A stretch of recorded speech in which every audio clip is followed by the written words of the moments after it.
In 1981, a witness told investigators of a double murder in Idaho. Near a trapper's camp, they found a game warden's body. A second warden's body was missing, along with the killer, Claude Dallas. Investigators would track the mountain man through unforgiving country he knew better than anyone. In an area known for anti-government sentiments, the FBI knew the manhunt would be difficult, but Dallas must be found.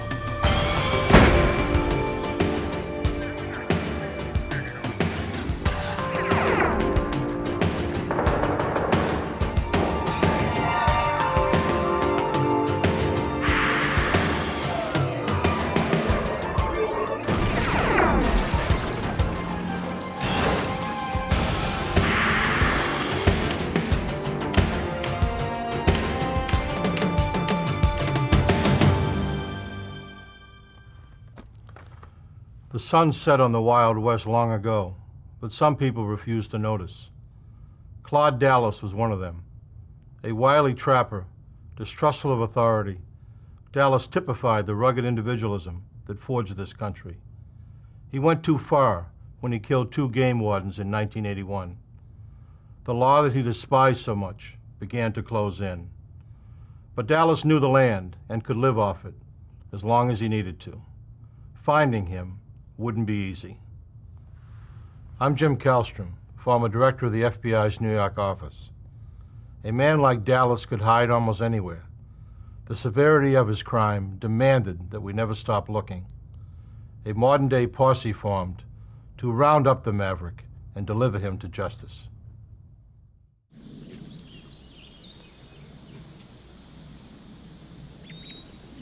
On January 5th, 1981, Jim Stevens arrived at a friend's trapping camp, bringing provisions as promised. He fired warning shots to report his arrival.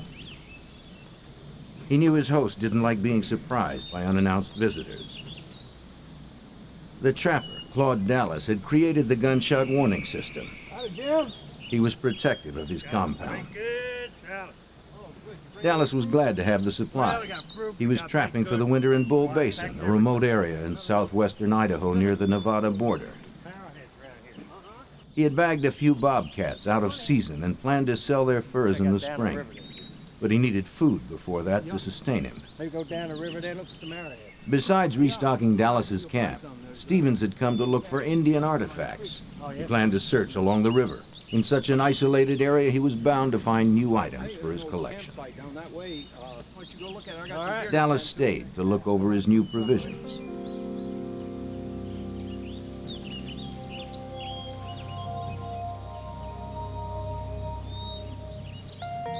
Stevens was away for only a short time. Overhearing raised voices, Jim Stevens soon returned to the camp. He found his friend was not alone.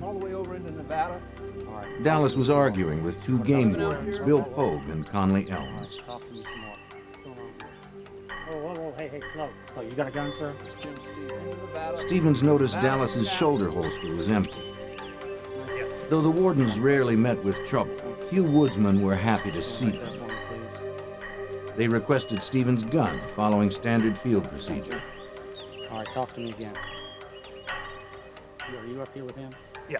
He's just bringing Pogue and Dallas argued about the bobcat skins hanging nearby.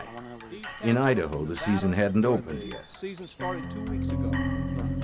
I know where they came from. Nevada. Those aren't from Nevada. Dallas's temper rose as he fumbled for an excuse. Their argument intensified. Pogue mentioned a citation, further angering the trapper. Then Warden Elms entered Dallas's tent to look for more contraband. Dallas became furious, insisting they needed a search warrant. Sir, I said stop it. Warden Pogue turned his attention to the tent. Suddenly, Dallas was firing a gun.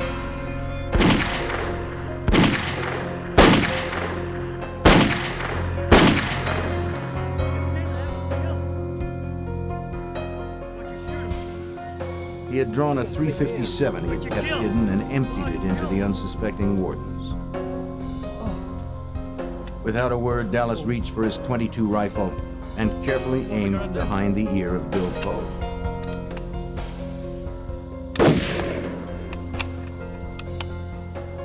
Conley Elms met the same fate.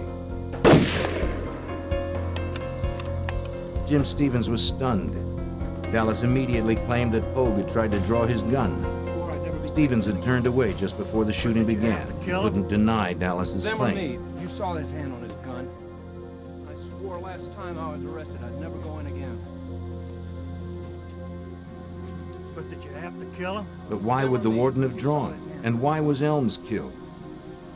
Maybe his friend had gone crazy. You find something to cover him up with. Fearing for his life, Stevens decided it was best to cooperate. He complied with Dallas's orders. Using one of Dallas's mules, they hauled Bill Pogue's body up to the ridge where Stevens' blazer was parked. They dumped the body into the truck and returned to the camp.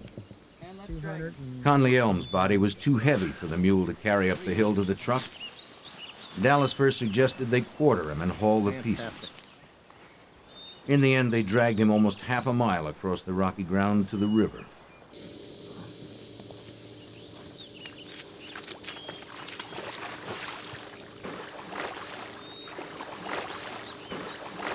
That would be Dallas's one mistake. He didn't wake the body. As it floated downriver, it was sure to be seen.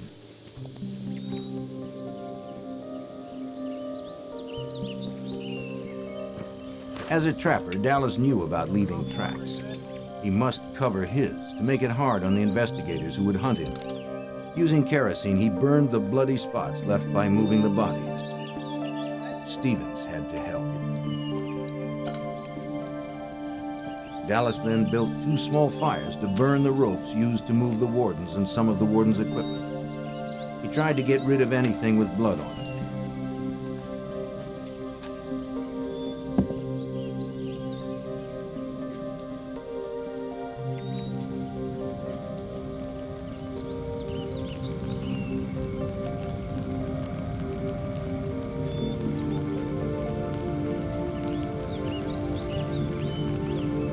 Dallas never expressed remorse for the killings. To Stevens, Dallas seemed without emotion. It was more reason to fear him.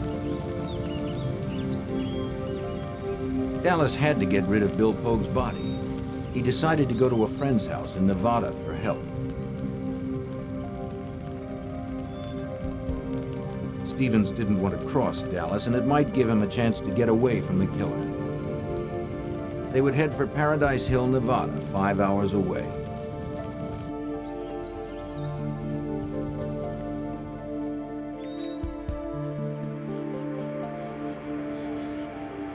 As they drove, Dallas tried to convince Stevens that the killings were justifiable homicide. The wardens had invaded his territory and threatened him, he said. He'd only defended himself.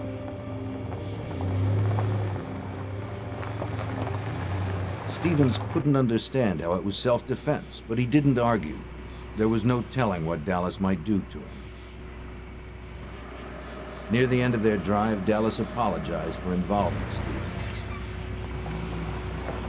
They arrived at the home of George and Liz Nielsen in Paradise Hill, Nevada, around 11 o'clock that night. The Nielsens ran a small tavern out of their house and were just closing for the night. George! George! George! George, it's Claude! Dallas told his old friend George he had just killed 2 fish and game officers. He needed Nielsen's help. With others around, Jim Stevens no longer feared for his life.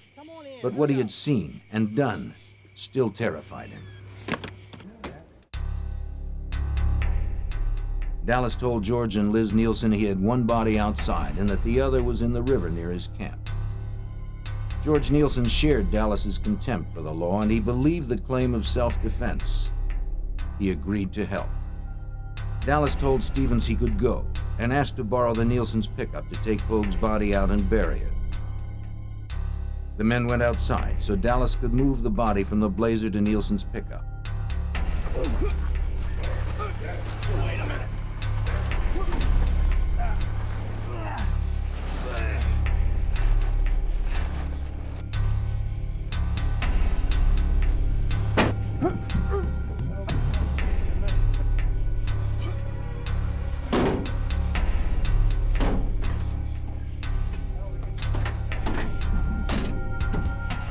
Stevens could finally head home. Dallas went off alone to get rid of the body. Hours later, he would return to the Nielsens to shower, change clothes, eat, and pack. The Nielsens would give him food and some cash. Around 5:30 a.m., Nielsen would drop him off 15 miles away, where it is believed another friend picked him up. In any case, Claude Dallas had disappeared. A few hours later, Jim Stevens realized he had to go to the police. Liz. After talking with George, he visited Liz Nielsen at the local hospital where she worked. We gotta go. She agreed they should contact authorities. They were too involved not to. We gotta turn him in. They met with the county prosecutor. Stevens explained that he was there at the time of the shootings, but had his back turned when Dallas started firing. Exactly what you saw.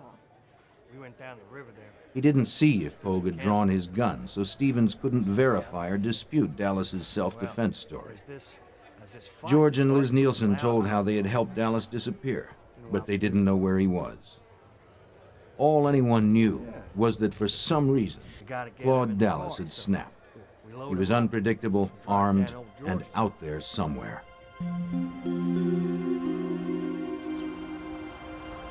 If Stevens were telling the truth, there were 2 lawmen down and a killer on the run. The prosecutor contacted Owyhee County Sheriff Tim Nettleton, who called in state authorities. I notified the Department of Law Enforcement to gain some assistance because of the expertise that they could supply my department. As Nettleton prepared to investigate the crime scene to check Stevens' story, the FBI was called in to track Dallas. Special Agent Frank Nenzel, then stationed in Reno, was assigned as the Nevada case agent. The FBI was called into the investigation of the murders of officers Pogue and Elms because it was believed that Dallas had, first of all, cold-bloodedly murdered these 2 officers, and secondly, that he had fled the state of Idaho to avoid prosecution. We have thick wooded areas, we have water, and we have some open terrain. Dallas knew the land and had a head start, but the FBI had to find him. Sheriff Tim Nettleton led the investigation of the crime scene where Claude Dallas had killed the 2 game wardens. He was accompanied by deputies and state forensics experts. An investigator riding in a news helicopter spotted a body in the river. He radioed to the team on the ground, and they located the body of Warden Conley Elms, caught on a submerged tree branch. At least 1 death was verified. Back in the camp, officers approached Dallas's tent with care, on the chance he was lying in wait for them. But only pelts and skins remained. With the area secured, Sheriff Nettleton and the forensics team could begin verifying the rest of Stevens' story. They couldn't rely solely on one witness's testimony. They needed hard evidence that placed Dallas at the scene and proved what happened beyond a reasonable doubt. Investigators videotaped and took photographs to preserve the placement of footprints and other evidence. They were most interested in collecting ballistic evidence. The examiners needed to retrieve the warden's guns and any spent bullets from them. The question was whether the wardens had fired or even drawn their guns. If they had, Dallas may be innocent of murder. Searchers found .357 and .22 caliber shell casings, which they hoped to be able to trace to determine who had fired them.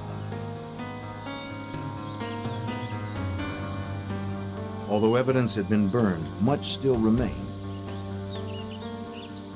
The scorched twigs might yield powerful clues. In the process, we found where the sagebrush had been piled on human blood, later identified as Bill Pogue's and Conley Elms' blood, and burned, we assumed, to destroy the evidence.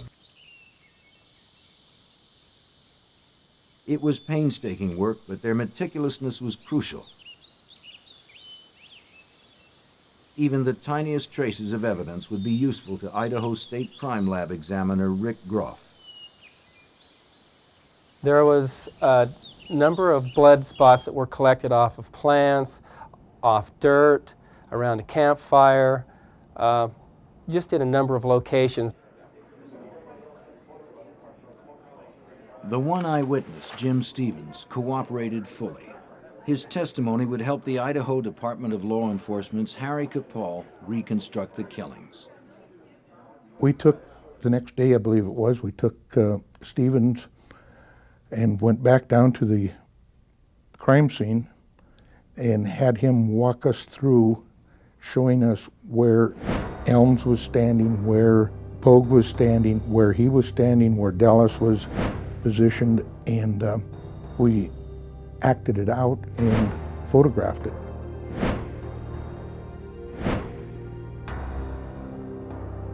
Investigators were sure of what had happened, but they didn't know where Claude Dallas was or where he had hidden Bill Pogue's body.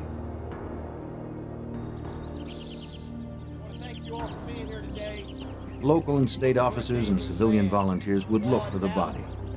The news of the warden's murders galvanized the searchers. Most of them knew the two wardens and their families.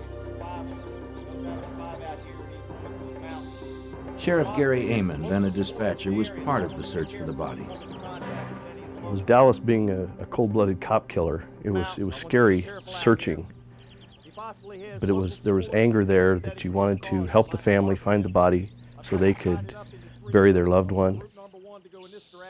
Many of the searchers knew the 30-square-mile wilderness that they'd be scouring. But there were dozens of abandoned mine shafts and gullies in which to hide a body. And Claude Dallas knew them all. All right, let's move it. We're burning daylight. They would use high technology, like infrared scanners. But most importantly, they would rely on their own patience and dedication. They were very long days. They were cold days. We walked, we rode horses, flew in airplanes, flew in helicopters. The FBI's manhunt team was charged with finding Dallas. The trapper could be anywhere. He was said to know every cave and gopher hole in the area where Idaho, Oregon, and Nevada meet. So the FBI wasted no time in blanketing the region with agents. A specialized FBI force arrived in Winnemucca this morning, 12 members of the Bureau SWAT team out of San Francisco. They'll be evaluating and following up leads from several areas. There were about 100 officers, including SWAT teams from California, Idaho, and Nevada. It was a posse ready for anything, because no one knew what the dangerous woodsman might do. While Special Agent Frank Nanzel coordinated the Nevada search, Special Agent George Calley of the Boise Field Office became the FBI's lead investigator. The stories out on Claude Dallas early on seemed to be that he was a loner. He was one who was not too close to other people. He was a person who could live all by himself, could go off in the mountains and be totally independent. Dallas projected the image of a storybook mountain man to those around him. It was a tale years in the making. Dallas was born on March 11, 1950, in Winchester, Virginia, the second son in a family of 9. When he was just a boy, his father taught him to hunt and lay a trap line, and that game laws didn't apply to them.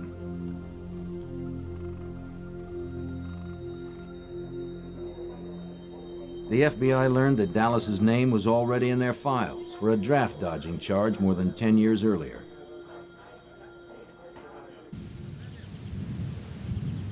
When he was 18, he had registered for the draft as required by law, then left his family and hitchhiked to California.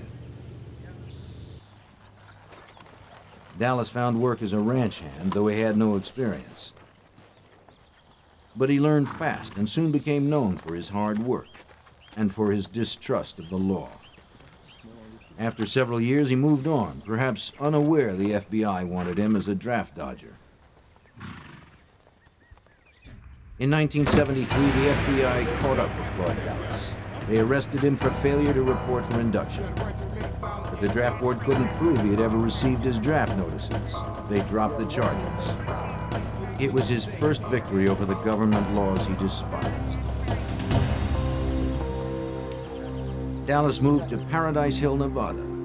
He decided to trade ranch work for the life of a trapper. He wanted to be completely independent. Before long, Dallas was making his living solely as a trapper in the Nevada wilds. Although he was licensed, his traps often violated state game laws for illegal bait.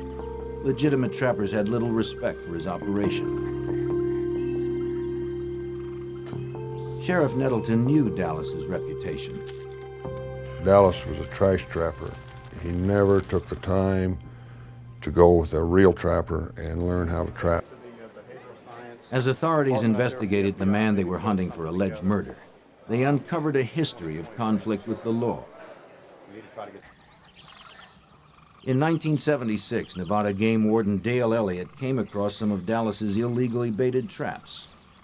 Dallas used birds and animal parts to lure bobcats, whose skins brought a good price.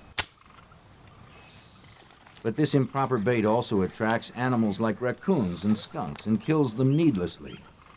Elliott confiscated the traps and fined Dallas $100. 2 years later, in 1978, another game warden, Gene Weller, came across more traps in Dallas's territory. They were illegally baited with chunks of meat and had no tags.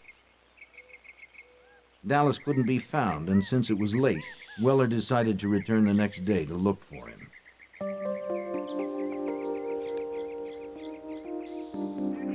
The following morning, Weller and a sheriff's deputy found Dallas's Jeep. But again, Dallas couldn't be located. Inside the Jeep, they found two weapons, a rifle and a revolver. It was against Nevada law to keep a loaded rifle in a vehicle, so they confiscated it. They took the revolver, too. Two loaded weapons in a possibly abandoned vehicle presented a dangerous situation. Anyone wandering nearby could take the firearms. The officers left a note for Dallas explaining where the guns would be held. Name's Claude Dallas, here to get my guns. 3 days later, a disgruntled Claude Dallas arrived at the sheriff's office in Winnemucca, Nevada to claim his guns. They were now unloaded, and Dallas argued that the shells that had been inside were spent. The deputies couldn't produce evidence that the guns had held live rounds. The weapons were returned, and no fine was issued. It was another Dallas victory. Claude Dallas was a man who rejected the rules of society. But if his rules allowed for murder, the FBI had to bring him in.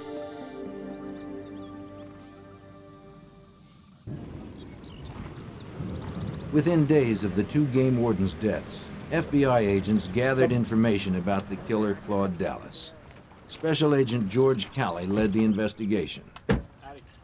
We realized that to find Claude Dallas, we had to learn more about him. The FBI talked with local trappers and ranchers. Many were reluctant to help. The information on Dallas came slowly. As it did, the FBI pieced together the days leading up to the killing of the two game wardens. In December of 1980, a month before the killing of the wardens, Dallas had made a winter camp in the remote stretch of wilderness in Idaho's southwest corner. He would spend the winter trapping alone, but for a few visits from friends like Jim Stevens, who promised to bring mail and supplies. He chose Bull Basin for his camp. It was perfect for him. Wild, isolated country rich in deer and bobcat. A place where a man could live by his own rules. Dallas's closest neighbors were miles away. He knew other trappers sometimes worked Bull Basin, but he figured he could avoid them and the state's fish and game laws.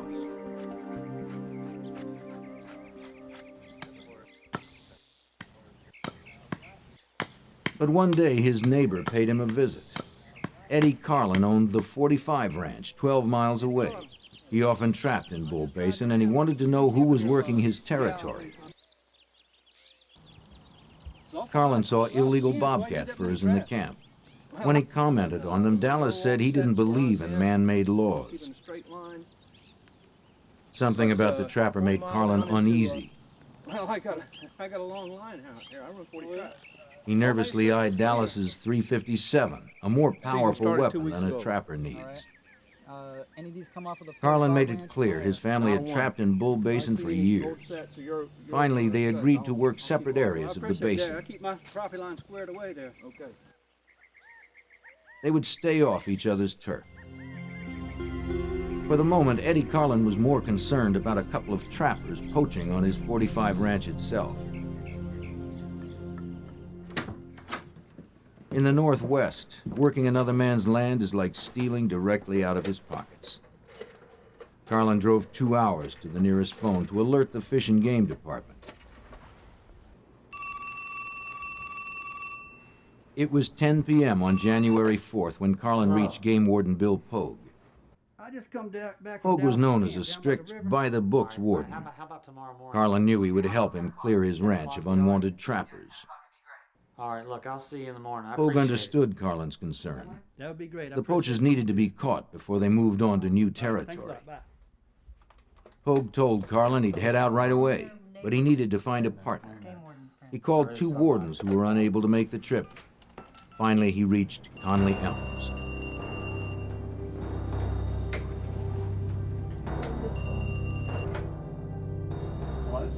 Yeah, Elms. It was late, but when Elms heard the problem, he immediately agreed to go.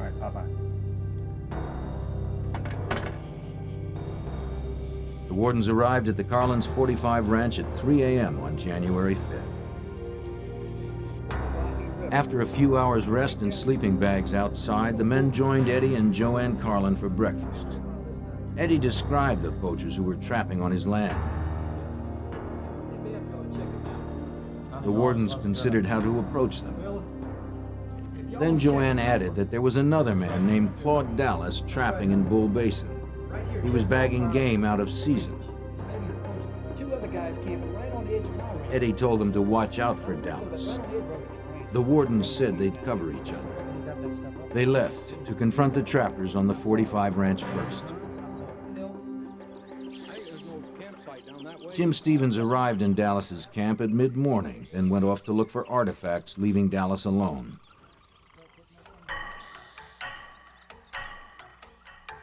The wardens entered the camp to check on the possible trapping violations. Claude Dallas? Yep. Come out of the tent, please. Bill Pogue, Conley Elms, Game Wardens. Dallas would later tell Stevens what happened next. The wardens asked Dallas for his gun. He surrendered one that the wardens had seen, but kept a second .357 pistol hidden. 40-mile trap line goes down into Nevada. I've got a license. Let me see your licenses. Dallas said the argument began after the wardens checked his trapping licenses. They asked about the pelts he had hanging up. What's in the tent? Pogue pressed Dallas about the bobcat furs, and Dallas's anger rose. What about these pelts? These pelts came from here. No, these are. Hey, sir. The tension quickly escalated, You got a warrant? He doesn't need a warrant. This Step is back. my home. Step back. and in an instant, Dallas's temper turned deadly.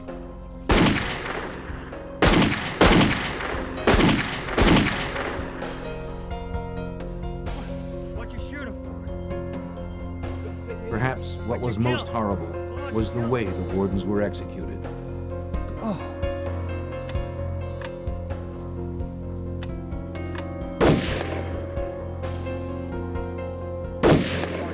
Sheriff Nettleton understood the implication of the shots to the head.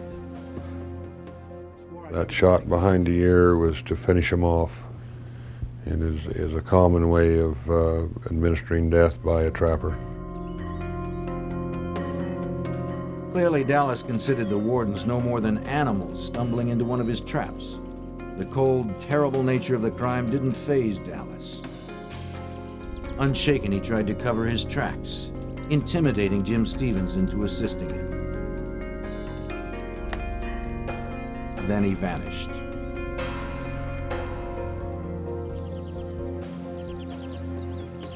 Within 48 hours, the hunt for Bill Pogue's body by local volunteers had Team begun. number 2 in this direction. Team number 3 off in this direction.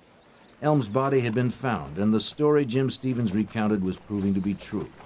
The other warden was still missing.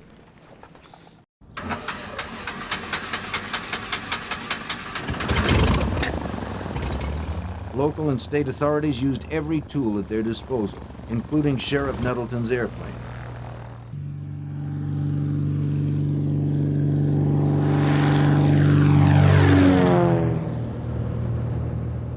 The aerial search allowed for initial sweeps of large areas to be conducted quickly. It was necessary in such a vast expanse of territory. Freshly dug earth or other signs of Claude Dallas's actions may have been visible from the air. But finding a body would require a slow, careful ground search too, by a team that included Sheriff Gary Amon. When we actually went down and searched for the body, approximately 50 or so people went down. We camped out near Paradise Valley, and we would break up into teams and we'd go search a specific designated area that we were assigned to, and we would basically turn over every rock and look under every brush for signs of a grave or footprints, bodies, whatever, any evidence that might be related to this case. As local authorities searched for Pogue's body, the FBI hunted Claude Dallas. He could be anywhere, from the Northwest to Mexico or beyond. Dallas was on his own turf, and the manhunt promised to be long and frustrating. Agent George Kelly and the other investigators knew that to find Dallas, they'd have to narrow the search. We had to contact the people that he had seen in the past, and we began to get an idea of the type of person he would look up by those who had similar interests that he did. And we really concentrated on who are his friends. Investigators knew Dallas had friends in Paradise Hill, Nevada, so they focused there, checking homes, barns, and other buildings. Agents learned Dallas kept many of his belongings in a converted trailer behind George Nielsen's bar. When agents searched it, they discovered nearly 20 weapons and some combat training manuals. It was further evidence they were hunting a man who was dangerous and knew how to kill.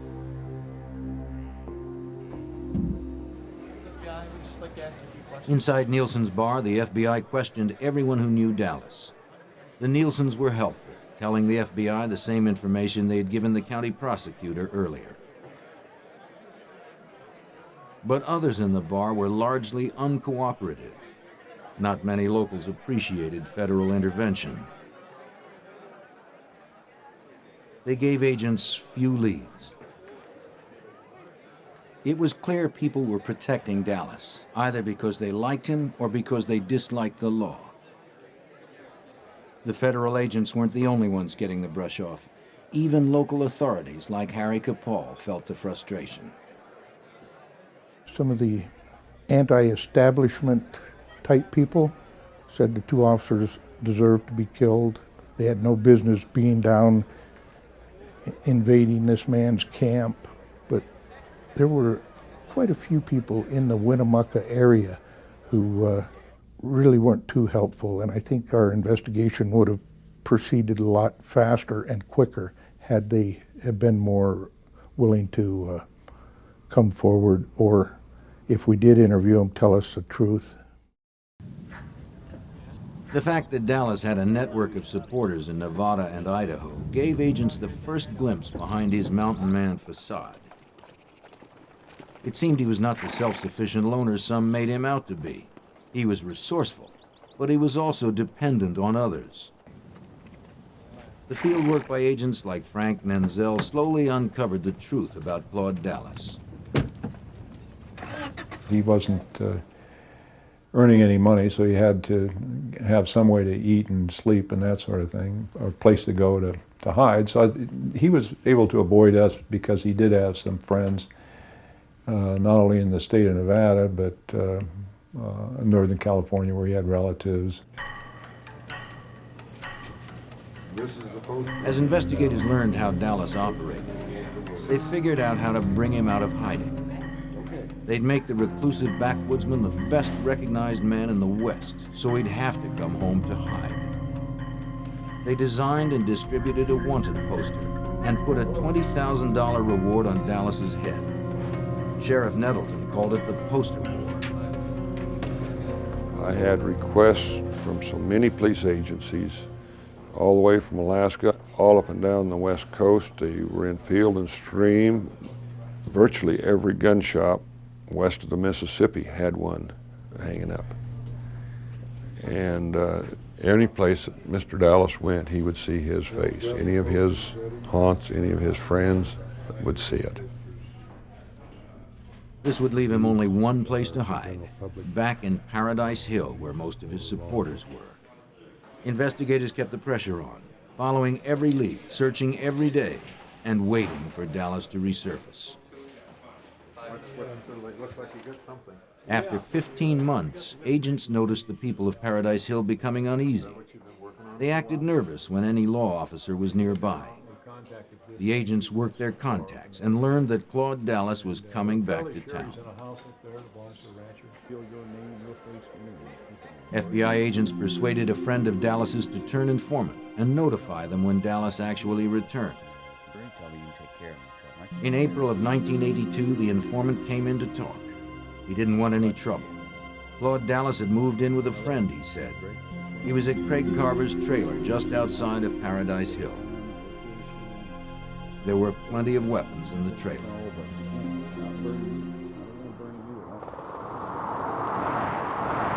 Within 12 hours, the arrest team had assembled and was ready to raid Carver's trailer. They had to act fast. There was no room for error. On Sunday, April 18, 1982, the FBI made their move on Claude Dallas. They descended upon his quiet, remote hiding spot. With air and ground support, the SWAT team quickly positioned themselves for the raid. They knew Dallas was an expert marksman and that he would be heavily armed. Special Agent George Callett was at the raid.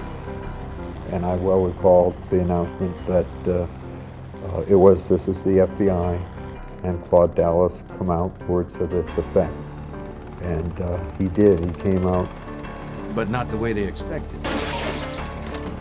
Dallas dived through the window of the trailer and went to a truck. Agents were momentarily helpless to stop him. The arrest team mobilized and the chase was on. The FBI had spent more than a year tracking the cop killer. They could not let him get away.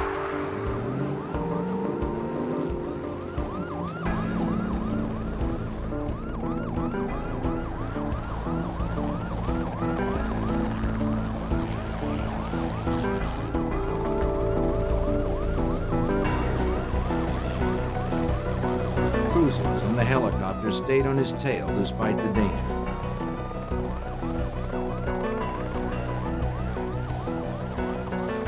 Dallas was shooting from his truck as he sped along. Agents and officers returned fire as they chased him.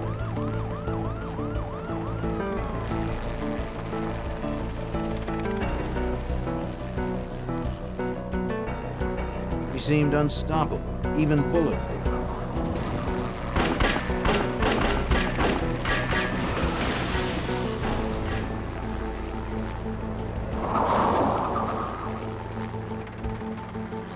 But then his luck ran out. His truck stopped dead.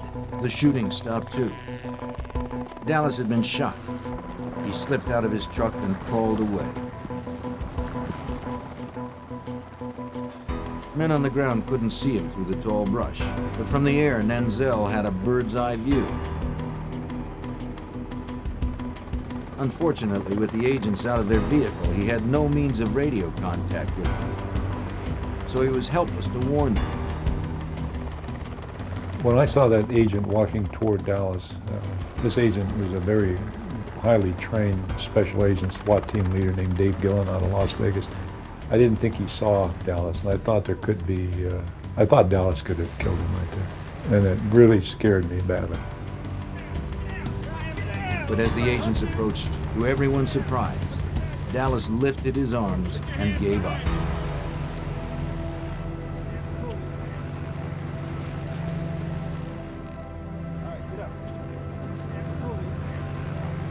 He was transported to a nearby hospital for treatment. The FBI had their man. Frank Nanzel breathed a sigh of relief. Dallas told us he could have killed the agent that was walking toward him. And I said, thanks for not killing him. With Claude Dallas secure behind bars, prosecutors began to build their case against him. This morning, investigators went through Dallas's belongings looking for evidence to help in prosecuting him. Items searched included traps, pelt stretch boards, clothing, and 8 guns. I believe there is a possibility that we could have the homicide weapon, but we don't know. How many weapons are you looking for? We're looking for one particular weapon. But you're specifically looking for the gun that Claude used to shoot? We're hoping it might be in this bunch. At the Idaho State Forensics Lab, examiners tested the weapons confiscated from Dallas's trailer. They hoped to find the guns used to execute the wardens. But the tests were inconclusive. Prosecutors would have to rely on other forensic evidence and the testimony of Jim Stevens to earn a conviction. When Claude Dallas was released from the hospital, he was booked at the Humboldt County Sheriff's Office, then flown back to Winnemucca, Nevada. When they had Dallas in custody and got back to the airport in Winnemucca, it was just a feeling of relief. Hey, it's over with. Now let's get him tried. Authorities were taking no chances. Security at the Owyhee County Courthouse was bolstered for Dallas's arrival. From the first day of the trial, the courthouse was jammed with spectators, split into pro and anti-Dallas camps. His most vocal advocates were the so-called Dallas cheerleaders. During the trial, there was a group, mostly ladies, that were openly antagonistic towards any law enforcement, that thought Mr. Dallas was cute and being railroaded. Didn't mind telling anybody that we had no business prosecuting him. The prosecution expected an easy conviction on first-degree murder charges. They had a witness to the crime, forensic evidence, and a defendant who eluded capture for over a year. But it wouldn't be easy. Whether it was the strong defense or Dallas's charisma, after 7 days of deliberation, the jury reached a shocking verdict. Instead of the maximum charge of first-degree murder, they found Claude Dallas guilty of 2 lesser charges of voluntary manslaughter. If the jury was beguiled by Dallas, the judge was not. He gave Dallas the maximum sentences he could, a total of 30 years. During the trial, Dallas finally gave up the location of Bill Pogue's body. This provided some relief to the people who had searched the wilderness for months. Still, many felt justice had not been done. We were shocked that Dallas got away with this, because he had cold-bloodedly murdered 2 very fine Idaho officers, and not only murdered them, but shot them in the back of the head like they were just animals that he caught in a trap. And I thought that it was the worst decision. There was no justice. I felt bad for law enforcement, but I really felt bad for Pogue and Elm's family. I thought that was just tragic. Bill Pogue's body was recovered from a shallow grave about 15 miles southwest of Paradise Hill, Nevada. And Claude Dallas began serving his time at the Idaho State Penitentiary. But the ordeal was not over. After 3 years in captivity, on Easter Sunday, 1986, he once again became a fugitive.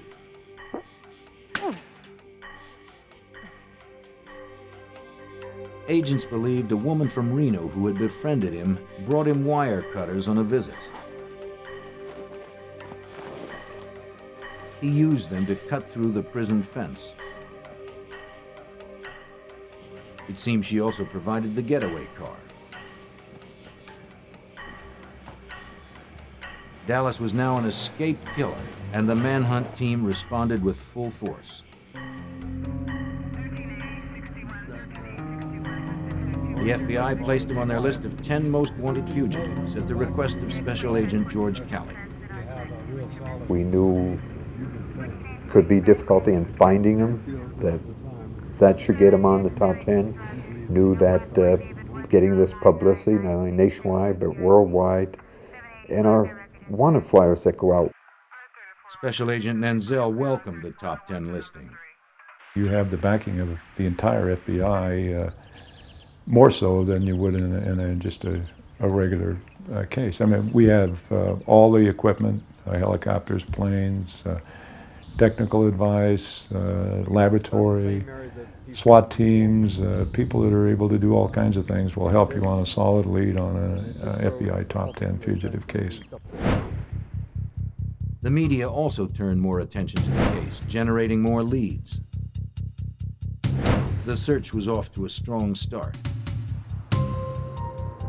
Hopes were high when agents quickly located the car allegedly used in the escape. Forensics examiners processed it for prints. It may lead them to the escapee. But he had left no trace of himself. A few months after Dallas's escape, agents had a hot tip on his whereabouts. He was hiding in the small mining town of Eureka, Nevada. Under cover of darkness, Vegas and Reno SWAT teams arrived for the raid.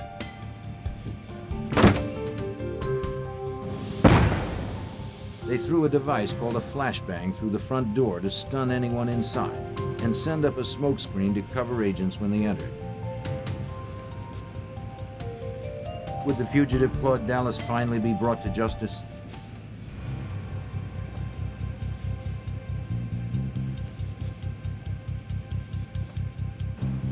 SWAT team members searched the house for Claude Dallas, but he had slipped away again. Maybe the agents had been in the small town too long and word had gotten out. In any case, Dallas was gone. It would be several more months before agents got their best break, almost a year after his escape from prison. They had been following another of his friends, Danny Martinez, who lived in the ranching community of Riverside, California. Martinez had a friend who looked a lot like Dallas, and he talked the friend into giving Dallas his ID. The friend was uncomfortable with the arrangement. He called the FBI and agreed to help them. Meanwhile, Dallas fled to Mexico using the ID. He cut his hair, shaved his beard, and got a nose job. He had a new look, but he hadn't changed his pattern. As before, he returned to where his friends were, as agents predicted.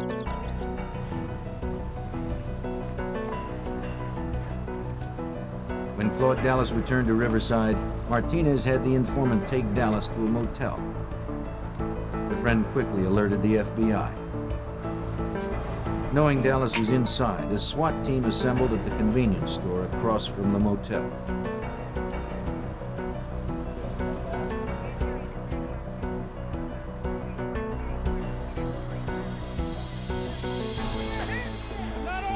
He was surrounded and he was unarmed, so he could not fight back this time. Claude Dallas was once again in custody. Anyone will be appointed for you.